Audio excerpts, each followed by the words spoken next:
Olá pessoal, aqui é o professor Paulo Anderson, professor de História e Filosofia.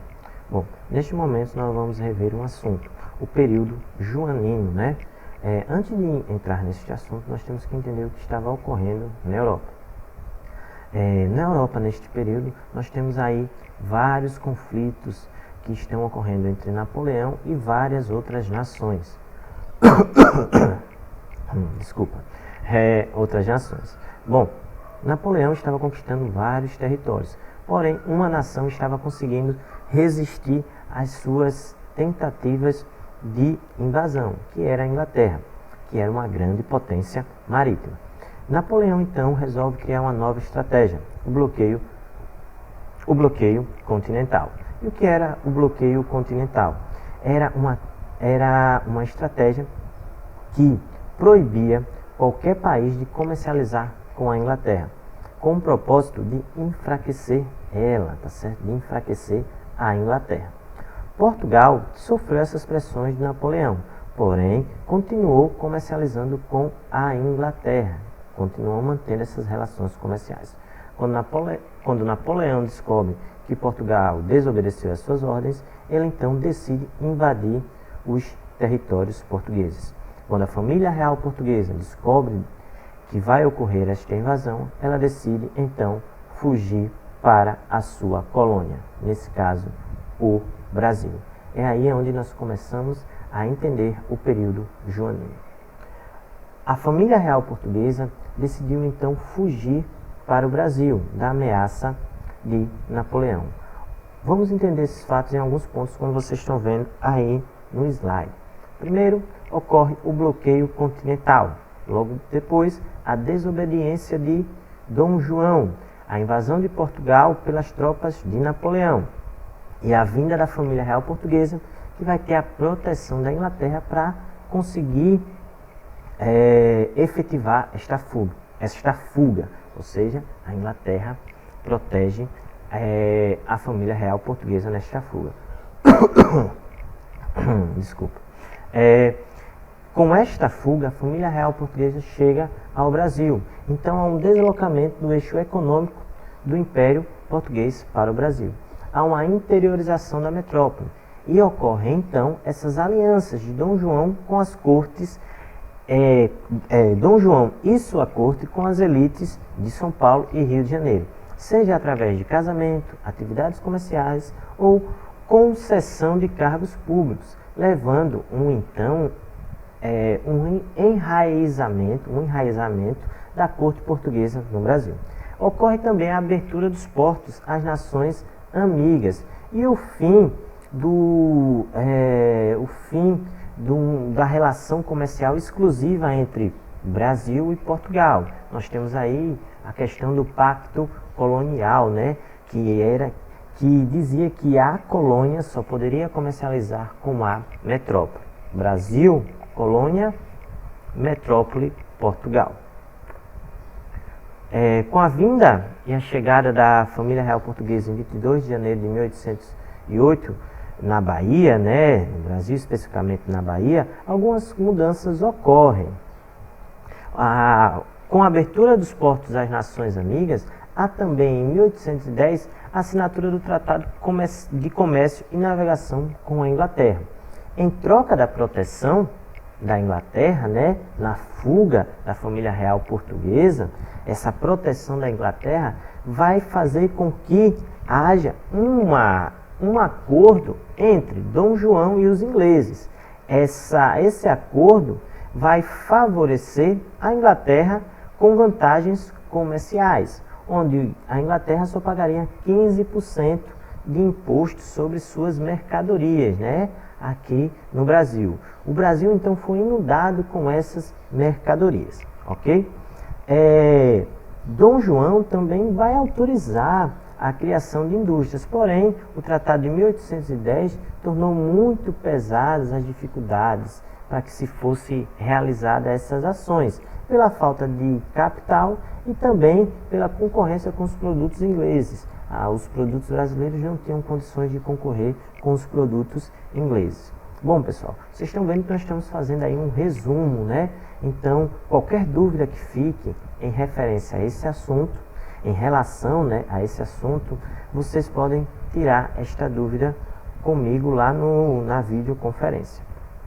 Bom, os dois tratados aí, o Tratado de Comércio e de Navegação e o Tratado de Aliança e Amizade, vai fazer com que a Inglaterra seja beneficiada. O outro Tratado de Aliança e Amizade destacou a permissão de extração de madeira comprada ou cortada pelos ingleses e a construção de barcos e navios de guerra. E também medidas para a abolição do comércio de pessoas escravizadas. Os ingleses queriam a libertação dessas pessoas para um aumento do mercado consumidor, porque essas pessoas logo iam trabalhar, logo iam receber, logo iam gastar esse dinheiro com os seus produtos, com os produtos ingleses.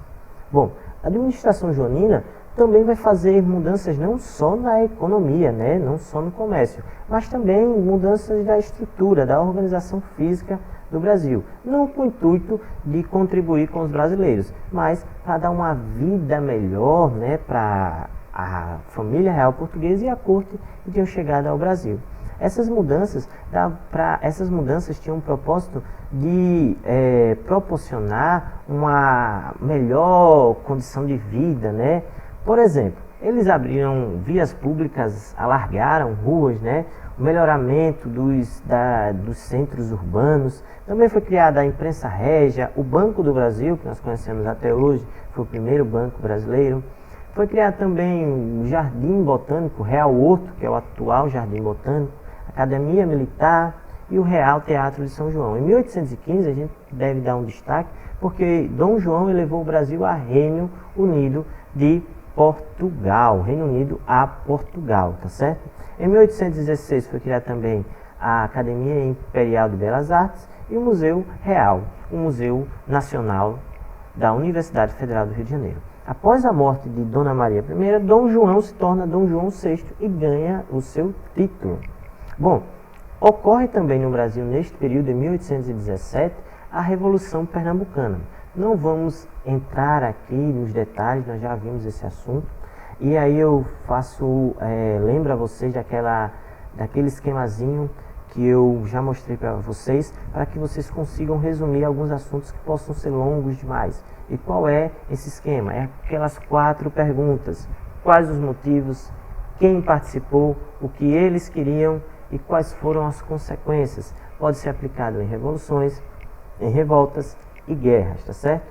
Então, Revolução Pernambucana. Vamos falar só apenas dos motivos. Insatisfação com os impostos pagos para o Rio de Janeiro, né, para o governo central. O controle dos portugueses sobre o comércio vai ser outro motivo. A preferência dada aos portugueses quando havia uma promoção entre militares. E também a crise agrícola de 1816, que ocasionou o aumento dos preços dos alimentos. Ok? Bom, outra revolução que vai influenciar a história do Brasil vai ser a Revolução Liberal do Porto, que vai ocorrer lá em Portugal, tá certo? Os portugueses estavam insatisfeitos pela fuga da família real portuguesa e porque depois da expulsão, e porque também, após a expulsão das tropas de Napoleão, Portugal ficou dominado e foi ocupado pelos militares ingleses, tá bom? Essa revolução convocou cortes constituintes que exigiam o retorno de Dom João e da família real. Dom João, em 1821, Dom João VI, volta a Portugal, mas deixa aqui o seu filho, Dom Pedro. Eles desejavam essa revolução, desejava também a volta das condições comerciais do Brasil antes da abertura dos portos, ou seja, o Brasil voltasse a ser uma colônia. Qual era a situação no Brasil? Existia 2 grupos políticos no Brasil. Um grupo queria que o Brasil se tornasse independente e fosse governado por Dom Pedro, filho de Dom João, Dom Pedro I. Outro grupo queria que o Brasil continuasse integrado ao Império Português, mas que o Brasil tivesse uma certa autonomia. Dom João volta, como eu já falei, mas deixa Dom Pedro aqui. Dom Pedro vai se tornar Dom Pedro I, né? No momento ele é o príncipe regente do Brasil. Há pressões para que Dom Pedro também volte a Portugal, mas o movimento O movimento surge no Brasil e convence Dom Pedro a ficar. E em 9 de janeiro ocorre o Dia do Fico.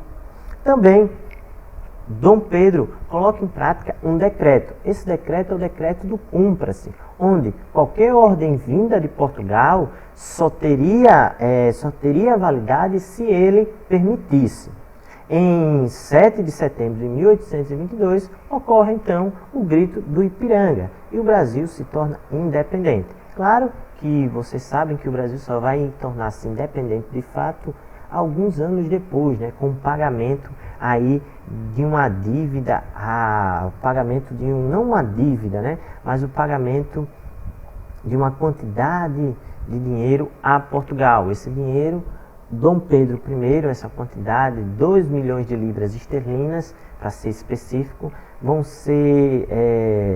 ser pego emprestado da Inglaterra, vai haver um empréstimo do Brasil com a Inglaterra, e aí então o Brasil vai pagar a Portugal essa indenização. Bom, bem melhor. Essa indenização vai ser paga pelo Brasil. Dom Pedro I vai pegar esse empréstimo com a Inglaterra e vai pagar essa indenização para que o Brasil seja reconhecido independente, como uma nação independente.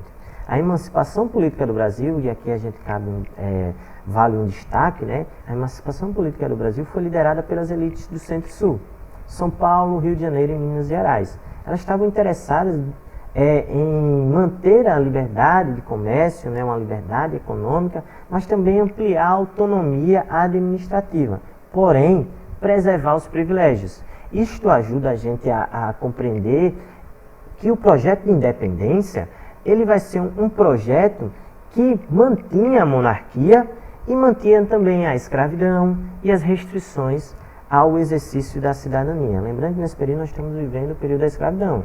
A escravidão no Brasil só vai ser abolida em 1888, ok?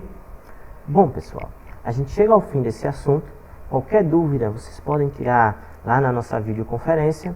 Eu estou lá no grupo, podem mandar mensagem que nós vamos conversando e explicando melhor os assuntos. Na videoconferência também nós vamos passar algumas atividades. Eu irei passar algumas atividades.